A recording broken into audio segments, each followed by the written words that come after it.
dunya. لذلك they were ones who used to kind of يعظمون النصوص الوحيين. They used to honor the textual evidence. Abu Junayd, one of the statements that was, Sulaiman Darani is a student of Abu Junayd. Junayd, one of the statements that was transmitted from him was that he said, I sometimes hear a person say a benefit and I don't write it. I withhold. And I say to that person, what witness do you have that goes in accordance to this benefit that you mentioned? Do you have an ayah or the hadith for it? Are you with me? But as time went by, the Sufis changed, especially when the time of Abu Hamid al-Ghazali came. When Abu Hamid al-Ghazali came, what he did was, he emerged the Sufiya with Ash'ariyah. Sah? Ash'ariyah and Sufiya emerged towards one another. Back in the days, Ash'ariyah and the Sufi were two different things, they were two entities.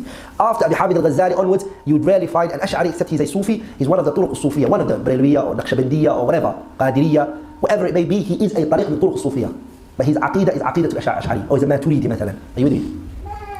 So, then they adopted things which were shirkiyat, at-tawassul bil-awliya, you know, doing tawassul, intercession through the righteous people. They started to adopt these things. These were not common amongst the early generation of the Sufiya. They didn't have that stuff. They never fell into these major shirk statements that you find the later Sufiya falling into. And then after as time went on, they started to pass on beliefs that this world that we're in today, their awliya played a role in its building. That they helped Allah with the spreading of the sama and the spreading of this earth and etc. statements which were very, very dangerous. Like Busiri, what he said in his statement, وَإِنَّ مِن جُودِكَ الدُّنْيَا وَضَرَّتَهَا وَمِنْ عُلُومِكَ عِلْمُ اللَّوْحِ وَالْقَلَمِ. That Muhammad, this world that we're in today is from your generosity. You're the one who gave it to us. It's part of your generosity. And also, from your knowledge is what's written on the Lawh al-Mahfuz. What's written on the Lawh al-Mahfuz is from the knowledge which you know.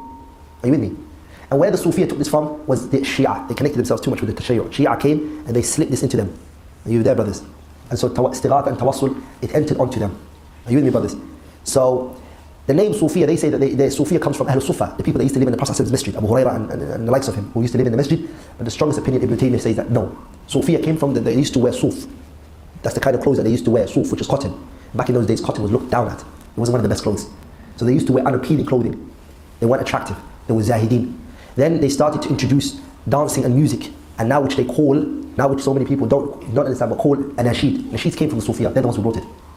That this is a spiritual uplifting for them. That when they sing and they dance, it's something not you won't understand.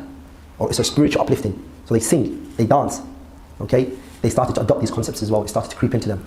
So they will dance. And now if you see them, they go in circles, they swirl and whatnot. This is ibadah for them.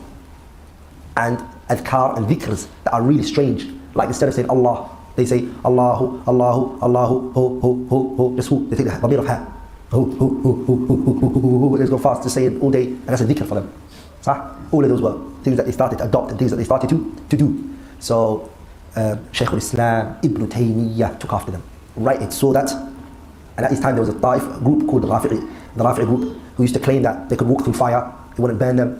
You see, they used to claim this stuff and show the people that this is the kind of people they are, the awliya of Allah. So Ibn Taymiyyah took it to every level with them. Shar'an, he debated with them. Aqlan, rationality, he destroyed them. When nothing would work and they still were stubborn in their beliefs, he said, how about this? We all go into the fire together. Let's get ready. You guys go into the fire, I, Shaykh al-Islam, I, Ibn Taymiyyah will also go in the fire with you guys, but with condition. He knew that they used to put on some things on, which when they went into the fire, it wouldn't really burn them. Inflammatory stuff, which they would put on, so they won't burn them. So he said, I'll give you vinegar. Ibn Taymiyyah says, you have to shower with vinegar, khal. That will get rid of everything. We all go into the fire. And we'll see who it burns. They lost them. They didn't know what to say. So Shaykh al-Islam exposed them in every different levels and every different angles. When they refused to go to the fire, he said, okay, how about this? Just put the khal on your finger and put it to the fire. Just a finger. They refused to. Just a finger, burn your finger, I'll do it with you. I'm with you, I'll do it with you. No. They got exposed for what they were upon. So they started to adopt this belief, which is that وَعْبُدْ رَبَّكَ حَتَّى يَأْتِيَكَ الْيَقِينَ. That there's a level which you reach, it's called certainty, it's called the certainty level. Which once you reach that level, you don't worship Allah anymore.